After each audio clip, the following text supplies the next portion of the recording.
someone coming into office who's so erratic and unpredictable tends to make policy on the basis of his last conversation, and has a number of constituencies that exist almost in opposition to each other. Well, it's going to be a roller coaster ride.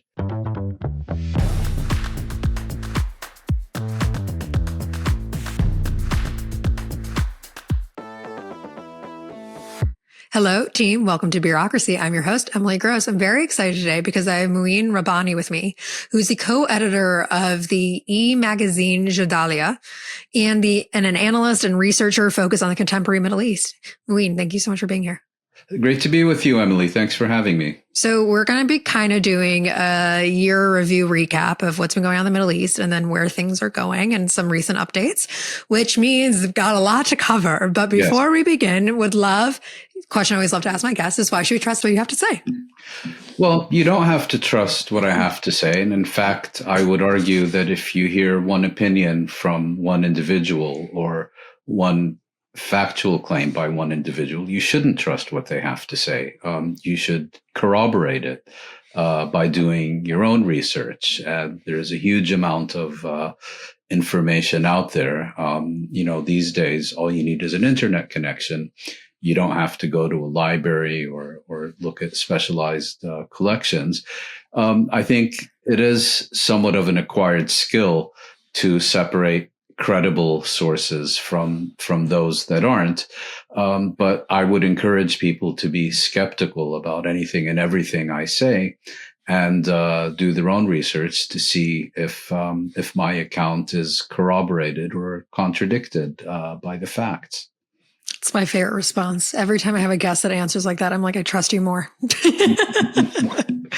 But so listen, it's been a pretty terrible over a year. I would say October 7th was when things really escalated. Would love if you kind of could just give an overview of the most recent updates occurring in the Middle East with a focus on Israel and Gaza and also on Syria. Well, you mentioned October 7th, and even though that was last year and not this year, let's start there, because that's when the crisis erupted. That's pretty clear. On October 7th, 2023, Palestinian force led and organized by Hamas, the militant Islamist movement that has been ruling the Gaza Strip since 2007, basically launched an offensive into southern Israel at a large number of military bases and then population centers, killing in total about 1,100 people, at least a third of them military and security forces, most of the rest non-combatants.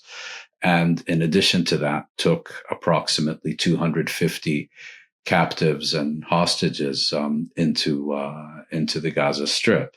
Now, I would argue that this was a seminal event because it's really for the first time since the Palestine War in the late 1940s that led to the establishment of the State of Israel. So since 1949, that Israel has had to fight a defensive war within its own territory rather than offensive wars on the territories of its enemies and adversaries.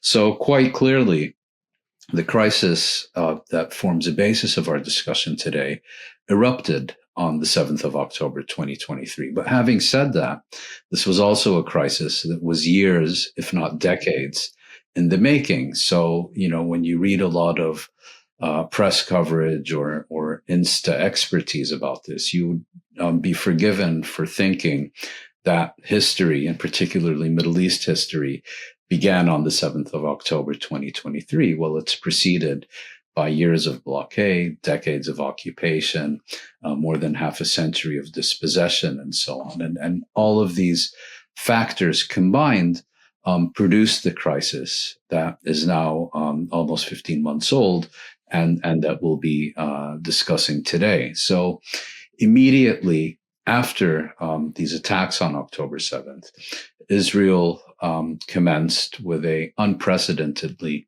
large-scale offensive into the Gaza Strip with the proclaimed aim of eradicating Hamas, the movement that, as I said, ruled the Gaza Strip, as a military force and as a governing authority.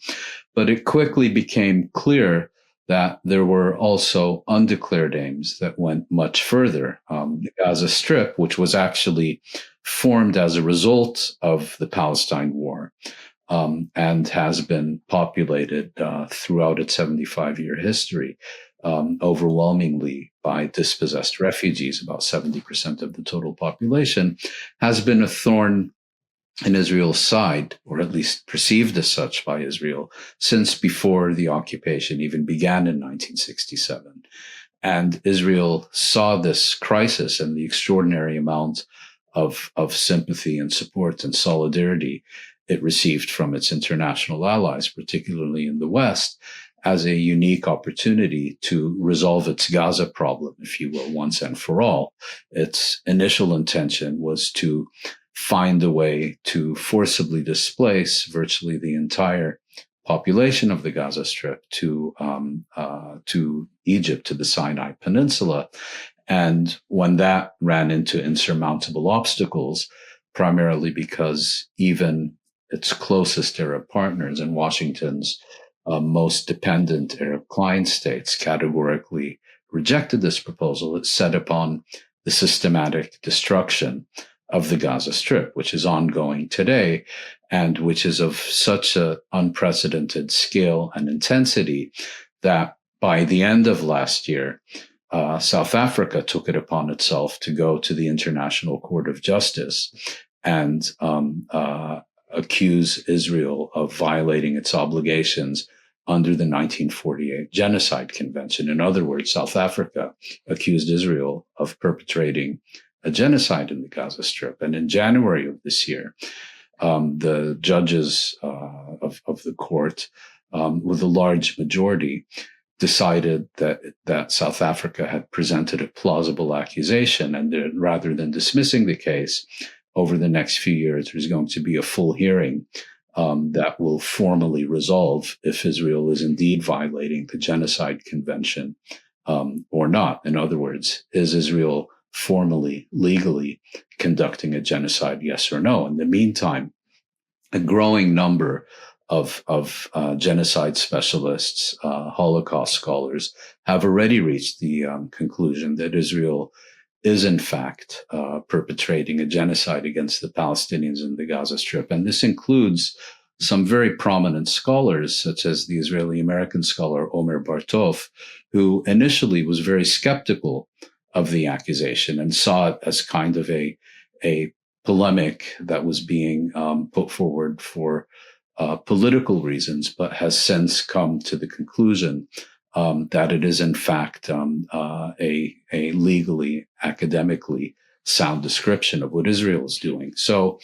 that's kind of the main event, if you will, in the Gaza Strip. But of course, there's also a wider regional crisis that also erupted on the 8th of October.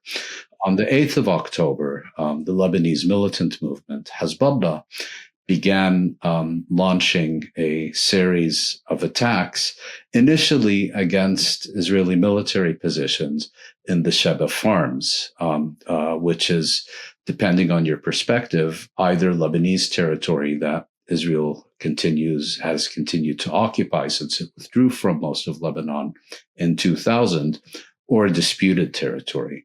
Israel responded with bombings of Lebanon, and then this quickly escalated into a daily series of confrontations along the Lebanese Israeli border. And these were later joined by attacks from militias in Iraq and Syria, aimed primarily at Israel, but also on occasion against U.S. forces stationed in the Middle East, and then joined by Ansar Allah, the movement that rules much of northern Yemen, also commonly known as the Houthis, who basically by by the middle of this year, had attacked not only Israeli shipping or shipping destined for Israel, but had tried to close off the key maritime choke point of Bab el-Mandeb between the Arabian Sea and the Red Sea, and in so doing, transformed this into an international crisis because the Suez Canal, through which some 10 to 15% of daily trade passes, including millions of barrels of oil, including all kinds of goods from Asia to Europe for these just-in-time supply chains, all of a sudden had to sail all around the African continent rather than through the Suez Canal. Now, these various movements, in addition to Iran and Syria, collectively form what is called the self-proclaimed, if you will, axis of resistance. This is a coalition of states, of movements, of militias who share a common goal of confronting and weakening U.S. and Israeli hegemony, U.S. and Israeli influence in the Middle East. It's a great overview. It is extremely complex, and you're hitting everything exactly where it needs to be hit. So please continue. As this coalition kind of coalesced and began to gradually escalate its attacks, it was quite clear that they were not so much opening a second front against Israel in the sense of a, let's say, joint offensive, the way we had in 1973 when the Egyptian and Syrian armies launched a joint attack in order to liberate territories that had been occupied by Israel in 1967, the Sinai Peninsula and Golan Heights, but were rather seeking to raise the cost of Israel of continuing with its genocidal campaign in the Gaza Strip, and to the United States and its European allies of continuing to provide what has essentially been unconditional and uncritical military, political, and diplomatic support to Israel in order to bring this to a halt. And they repeatedly said that the moment a ceasefire would be achieved in Israel, as far as they were concerned, their fronts, which they called solidarity fronts or support fronts, would come to an immediate halt as well. The big developments took place over the summer and fall of this year. Israel had been completely knocked off balance on the 7th of October, had lost its self-confidence, seemed to be motivated primarily by bloodlust and revenge rather than any clearly defined strategy of where it wanted to end up politically at the end of this crisis. For reasons which aren't entirely clear, at least not yet to me, over the course of the summer, Israel not only regained its confidence and not only managed to retain the unconditional and uncritical support of its allies, most prominently the United States, that it began to take the initiative and go on the offensive. And quite clearly, it set forth a number of objectives. First of all, to de-link these various fronts. In other words, through military force, to try to compel Hezbollah in Lebanon, the militias in Iraq and Syria, the Houthis in Yemen, to cease their attacks independently of the continuation of the war in the Gaza Strip. Brief interlude, briefly. For people that are curious about the relationships between Hezbollah, Hamas, and the Houthis, recommend listening to the episode that I did with Hussein Ibish, who is a wonderful expert specifically in Lebanese middle politics. And he does a great explanation of explaining a lot of those different beliefs and reasonings about why and act in certain ways. But continue. So sorry. Yeah, and I just on this topic, the Israel typically presents this axis of resistance, the analogy it uses as an octopus, where Iran is the head and Syria, Hamas, Hezbollah, and the others are tentacles that are controlled by the head. Apparently that's also not the way a real life octopus works, right. But be that as it may, I think it's much more of a coalition than an alliance in which I've described the role of Iran as much more akin to that of, for example, Germany and the European Union, rather than, for example, the role that the absolute leadership role played by the Soviet Union back in the day in the Warsaw Pact. But moving right along, then, Israel began a series of high-profile assassinations of the senior Hezbollah military commander Fuad Shukr in Beirut, and then the formal head of Hamas, Ismail Haniyeh, in Tehran, where I think the location of the assassination was as important as the assassination itself, arguably more important. This led to a number of strikes and counterstrikes between Iran and Israel, where for the first time since 1979, Israel and Iran not only directly attacked each other's territory, but also took public responsibility for doing so. And subsequently, Israel dealt a number of exceptionally severe blows to Hezbollah. It managed, I presume you're familiar with the pager and walkie-talkie attacks. Yeah. Then 85 tons of high explosives launched against a single building in the space of, I think, 1 or 2 minutes, which resulted in the assassination of Hezbollah's iconic leader, Hassan Nasrallah, and many of his top aides, followed 2 days later by the assassination of the commander of Hezbollah's elite Radwan force and many of the top commanders, Nasrallah's presumed successor, and so on, and then invaded southern Lebanon. And I think Israel was not alone in believing that after these exceptionally severe blows and the elimination of so many of its top military and political leadership, including, this iconic personality, Hassan Nasrallah, who after the U.S. assassination of the Iranian commander of the Revolutionary Guards Quds Force, Qasem Soleimani, had become kind of the personification of the axis of resistance, that there's no way that Hezbollah could recover from these series of massive blows. But remarkably, it did, and managed to keep the Israel from invading, from progressing more than 1 or 2 kilometers into Lebanese territory. And eventually, Israel, I think an exhausted Israel and a much weakened Hezbollah, reached a ceasefire. And regardless of what one thinks of what actually happened, it was nevertheless a major achievement for Israel because it successfully delinked the Lebanese front from the Gaza front. And I think that was a strategic achievement. We've since seen the militias in Syria and Iraq basically keeping largely quiet. Iran had promised to retaliate directly against Israel for the latest Israeli bombings of Iranian territory in October, has not yet done so. Will it do so? Will it not do so? Is an open question.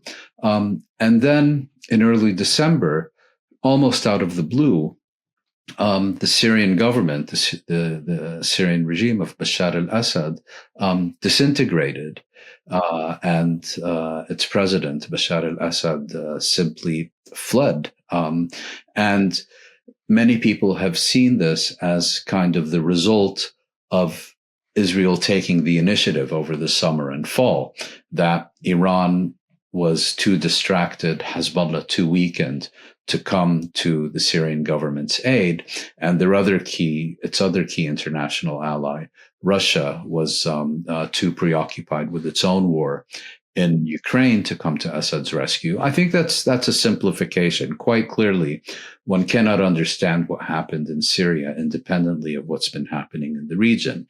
But the drivers of what happened, I think, are predominantly local, are predominantly related to what was happening within Syria and the hollowing out of the regime and of its armed forces in recent years. And so, that's where we are now. It's the end of 2024. It's the end of the Biden administration. Many people are asking, well, Biden has been so unconditionally and uncritically pro-Israeli, going way beyond what people, I think, could have legitimately expected, and certainly compared to any of his predecessors, how much more pro-Israeli, how much worse could Trump actually be? I think it's an open question. My own view is that with someone like Trump, who is so erratic and so unpredictable, you speculate at your own risk, because anything and its opposite are, in a sense, equally plausible. But I think, there are kind of several main contradictory tensions if you look at Trump and those around him. On the one hand, you have a group that is absolutely wedded to Israeli hegemony and supremacy in the Middle East. You also have kind of a neoconservative wing of his constituency, although it's much less represented in his second administration than it was in his first. But then you also have kind of the isolationists, the anti-war constituency, people who don't really care about Israel or Palestinians or anything else, and are quite happy to let Israel go its merry way. But that has to be on the basis that Israel does not drag the U.S. directly into another war in the Middle East that would make Iraq look like child's play. Interesting perspectives, and I appreciate the full debrief that you've given. One thing with Trump, I remember watching a video of some Arab Michigan voters when the 2024 election, and one of them saying, like, I'm not voting for Harris because even if Trump becomes elected, it's still going to bring more light to the Palestinian plight, which I think was a really interesting perspective. And we've seen Trump make a couple of comments and a couple of tweets, right, saying there will be hell to pay, like everyone will be released when I immediately get into office, which are, we'll see what happens, right? Like, I'm not holding my breath for that. And I hope there will not be hell to pay, right? In such an aggressive statement. But I feel like a lot of the talk, right, is very contradictory of what Trump says and does. But it was interesting because I was doing some research before this, because one of the big things is, right, Israel's been making so many land grabs. Whether that's in Gaza, within Syria with what just happened, and one of them being like the Golan Heights, right? And Netanyahu's come out and said that they are going to double the amount of people that live in the Israelis that live in the Golan Heights, where it's like, didn't realize that none of the US presidents had recognized the Golan Heights as Israeli until Trump. And he was the one that recognized the Golan Heights, which had been illegally annexed, as Israeli. So I do think it'll be very interesting to see what happens and how. I wonder, like, what you've been hearing and what how are leaders and experts feeling about this Trump presidency happening? Well, I think, it's I think entirely natural when a new president comes along, certainly in the U.S., by orders of magnitude, the most powerful state in the entirety of human history, to try to engage in, let's call it Kremlinology. What does this guy think? What are his inclinations? What are his policies? And so on. That's all entirely legitimate. But we also need to remember that the U.S., at least so far, also has kind of well-developed institutions. And we need to look not only at kind of the quirks of the next president, but also look for both change and continuity. And so if you look at Trump's first term, here's several things he did. He recognized Jerusalem as the capital of Israel, basically recognized Israeli sovereignty over Jerusalem. He recognized Israeli sovereignty over the Syrian Golan Heights. He recognized Moroccan sovereignty over the Western Sahara. He shut down the PLO mission in Washington and expelled its diplomats. He severed U.S. funding to the United Nations Refugee Agency for Palestinian Refugees, UNRWA, and tried to dismantle it. And I could go on, but you get the idea. Now, this was often presented as Trump somehow radical, engaging in a radical departure from decades of established U.S. policy. But if you look a little closer, many of these policies could also, I think, be understood as a logical culmination of decades of U.S. policy. So take Trump's recognition of Israeli claims to sovereignty over Jerusalem. Well, there has been bipartisan congressional legislation since the 1990s demanding that the executive recognize Israel's claims of sovereignty over Jerusalem. And what presidents, and then take, for example, the closure of the PLO mission. Well, since the 1980s, bipartisan U.S. legislation has defined the PLO as a terrorist organization, designated it rather. And the only reason there had been a PLO mission in Washington, and the only reason that the White House had not recognized Israel's claims of sovereignty over Jerusalem was because presidents, Democratic and Republican alike, once they got into the White House and understood how the world works, had started signing waivers twice a year, exempting themselves from having to implement this congressional legislation. What Trump did is not introduce new legislation or change a policy. He simply did not sign the next waiver, and thereby allowing congressional legislation, which again had been passed with overwhelming bipartisan majorities, to run its course. So yes, there was change, but I look at it also primarily as continuity. Then we come to Biden. Biden, who campaigned on the great distinctions between himself and Trump. And I'm sure there were many and important distinctions, but when it comes to this issue, did not reverse a single policy that, according to so many analysts, represented a radical departure when they were introduced by Trump, whether on Jerusalem, the Golan Heights, Western Sahara, the PLO mission, et cetera, et cetera, et cetera. He didn't reverse a single one of them. The only one, in fact, that he reversed was to restore U.S. funding to UNRWA. But that then was withdrawn again later. So I think, when we look at a second Trump administration, yes, we've been here before, so we probably have a much better idea of what to expect. But the only thing we really have to go on is chaos, erratic, unpredictable, a very powerful executive who tends to form policy on the basis of the last conversation he has had. So it's really up for grabs. It'll be interesting to see what happens. A lot of talk, so we'll see what actually comes to fruition. But, I would love to kind of go on a more specific note of what we've been seeing recently, right? I feel like, today it's December 26th. Okay, this will come out in a couple of days.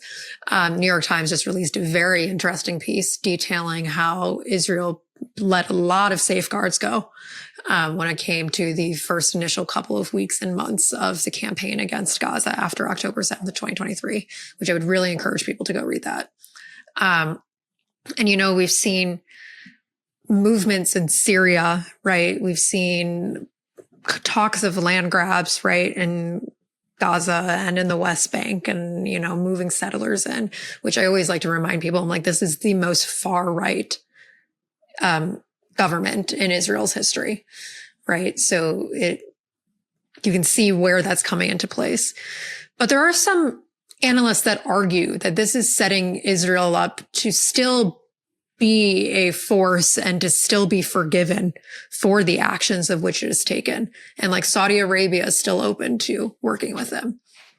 What do you think the long-term effects on Israel's sovereignty this is going to have? The argument I've been making is, we were speaking earlier about Israel going on the offensive over the summer and fall and trying to redraw the strategic map of the Middle East by essentially disabling and dismantling what's known as the axis of resistance.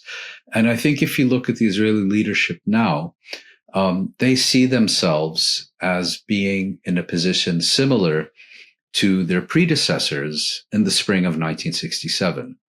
In other words, 1967, the June War, fundamentally transformed the strategic map of the Middle East and established Israel as kind of a regional superpower. And I think they're looking at the Middle East similarly now, that they have managed to neutralize Hezbollah. They believe they're on the verge of eliminating Hamas. They bombed Yemen today. Syria, they have launched the most extensive air campaign in Israeli history after the Assad regime fell, to basically eradicate, Syria's military capabilities. And just for people who are aware, the new de facto leaders of Syria, I guess HTS, have explicitly said that they have no desire to have any type of conflict with Israel, which I think is important that people keep in mind as well. Yeah, I mean, they've gone out, even as Israel was expanding its occupation of Syrian territory and launching these unprecedented airstrikes into Syria. Syria's new leaders, we don't know how long they will remain the new leaders, but be that as it may, we're kind of going out of their way not to even say the word Israel, going out of their way not to criticize Israel for bombing the smithereens out of their military infrastructure. And I think this is because they understand how the world works. You have to make nice with Israel if you want to get off the US and EU terror list and have a hope of having sanctions lifted and so on. But I think so, Israel said that it launched these attacks in order to prevent Syria's potential chemical weapons capabilities and advanced weaponry from, as they put it, falling into the wrong hands. Well, I'm sure that was part of the explanation, but it went much deeper than that. I think a second key goal was to eliminate Syria's not only offensive, but also defensive capabilities. So it would be basically completely at the mercy of any Israeli designs, which we've already seen include an expansion of its occupation of Syrian territory. And the second one, I think, is to prevent the emergence of a strong central state in post-Assad Syria, capable of imposing its authority over the entirety of Syrian territory.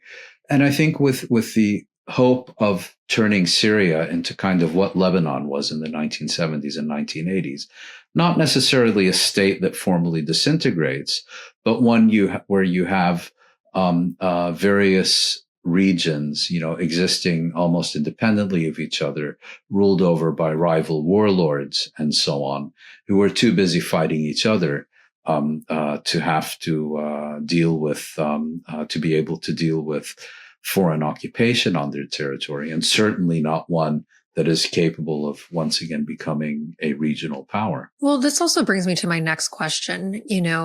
We've seen a lot of Israeli interference in the West Bank as well. The primary focus has been Gaza, but there's been definitely, I think, 800 people have been killed in the West Bank since October 7th, 2023.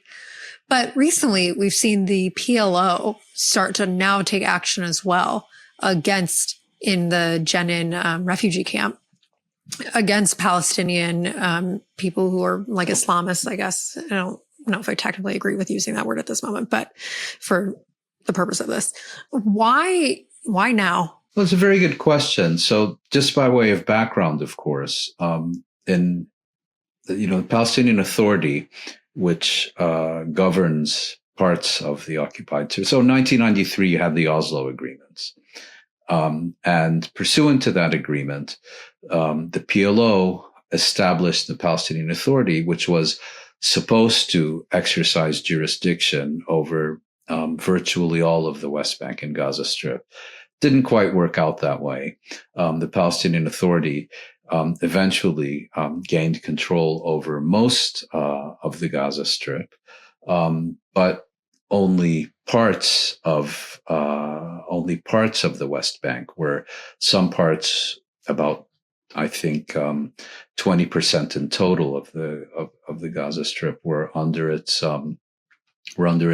civil and security control. Other parts only under its civil control, but Israel retained security control. And then about 60% of the West Bank, what's known as Area C, is under full Israeli civil and security control.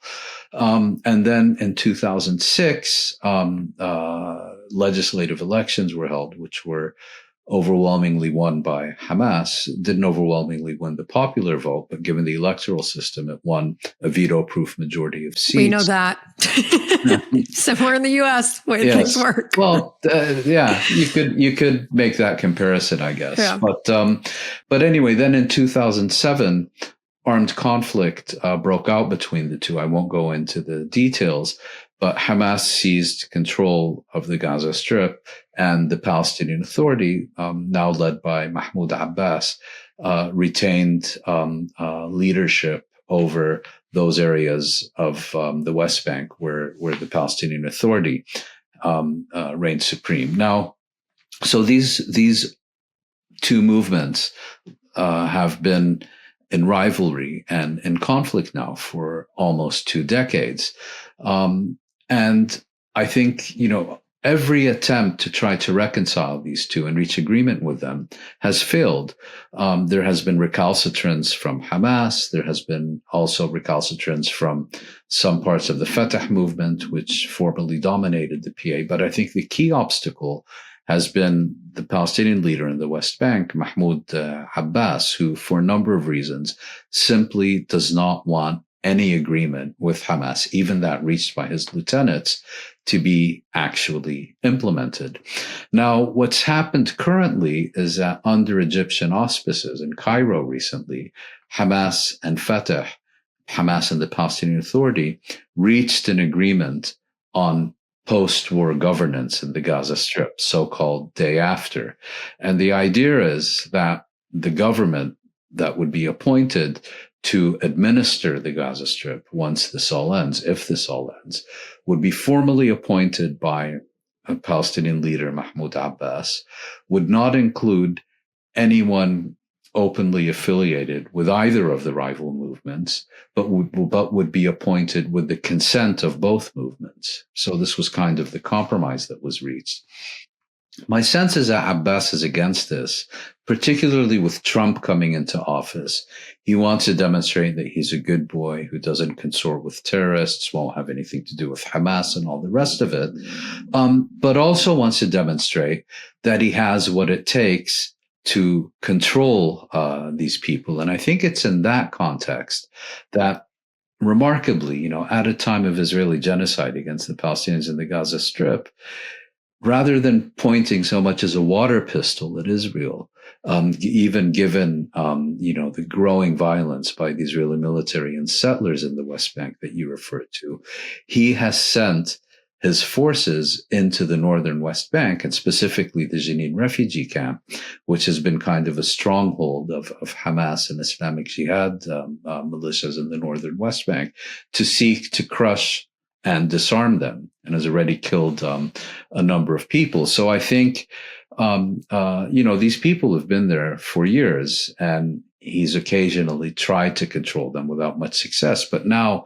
it's really a concerted campaign. And I think the explanation is that he is also preparing himself for a second Trump administration, trying to show that he's a safe pair of hands, also trying to demonstrate that Gaza should be returned to the Palestinian Authority, with Israel's role reduced and removed, even though Abbas has also known that, the two things he detests most in life are the legacy of Yasser Arafat, his predecessor, and the Gaza Strip. So on the one hand, he wants nothing to do with the Gaza Strip. At the same time, he doesn't want anyone else to control it. Interesting. Very interesting. And we'll see how that plays out. Well, I guess this leads to kind of, 45,000 people have been killed in Gaza, with numbers estimated to be much higher. Many tens of hundreds, thousands have been injured, right? Many displaced. I mean, the entire country has just been basically bombed to smithereens. What happens when this ends, when Israel stops the offensive? Well, the question becomes how Israel stops the offensive. I think people expect this to end the way, let's say, a conventional war might end, with a formal agreement. The fighting ceases. Israel withdraws its forces from the Gaza Strip, stops bombing raids, and so on. But I think what Israel has in mind is something similar to what it did in the West Bank in 2002 at the height of the Second Intifada. So in 2002, Second Intifada was in full swing. There were daily attacks on Israeli forces in the West Bank. There were suicide bombings in Israeli cities and so on. And Israel felt it was really losing control of the situation. And Israel's prime minister at the time, Ariel Sharon, sent his army for the first time since the Oslo agreements. So actually, they'd done a bit in 2001, but this was a full-scale offensive, sent his military forces into all the major Palestinian cities. And in doing so, broke the back of the Palestinian Authority, broke the back of the armed militant groups that were active in these cities. And then, after a month or two, withdrew without any agreement, simply withdrew. And by not having an agreement, maintained the freedom of action to go in at will, to continue launching air raids and assassinations and incursions and so on, which is what Israel has been doing since 2002, whenever and wherever it perceives anything that it defines as a threat. It maintains a freedom of action to go after these people, to launch nightly raids into Palestinian cities that are supposed to be under formal and exclusive Palestinian Authority control. And I think Israel would very much like to repeat that formula in the West Bank. It's already seeking to apply it in southern Lebanon. Whether it succeeds or not, I think, is a different question, because the Gaza Strip is a much more difficult environment for that kind of approach than the West Bank was in 2002. Interesting. It'd be certainly interesting to see what happens. I appreciate you giving this insight and providing all of this summary and analysis of everything that's been going on. I'm Jewish, and it's been such a interesting experience learning and unlearning a lot of perspectives and history about Israel and the place there. Without a doubt, right? Absolutely. A lot of these surrounding areas have launched tens of thousands of missiles at Israel, right? Like, that is something that has happened. October 7th happened, right? Which was horrifying. That being said, there is no excuse for the behavior of which Israel, in my opinion, has launched against the Palestinian people in surrounding areas. And the fact that Netanyahu is not going to an Auschwitz memorial service in Poland because of an ICC warrant out for war crimes is, I think, something that's ironic in more ways than one. Certainly. Yeah. Well, Mouin, is there anything else you would like to end on, or anything else you'd like to highlight? I think on several occasions you asked me to look ahead to the next year. And again, the best I can do with someone coming into office who's so erratic and unpredictable tends to make policy on the basis of his last conversation, and has a number of constituencies that exist almost in opposition to each other. Well, it's going to be a roller coaster ride. But will it necessarily be worse than what we've seen under Biden? I hope not. And I don't, at least as far as the Middle East is concerned, I'm not talking about domestic politics in the U.S., which is, of course, a different kettle of fish. We'll have to unfortunately wait and see without really having a clear idea of what comes next. Yeah, there is unfortunately no magic 8 ball to tell us what's going to happen next. But Mouin, thank you so much. I'm your Thank host, you. Emily Gross, and we'll be back next week with another episode of Bureaucracy.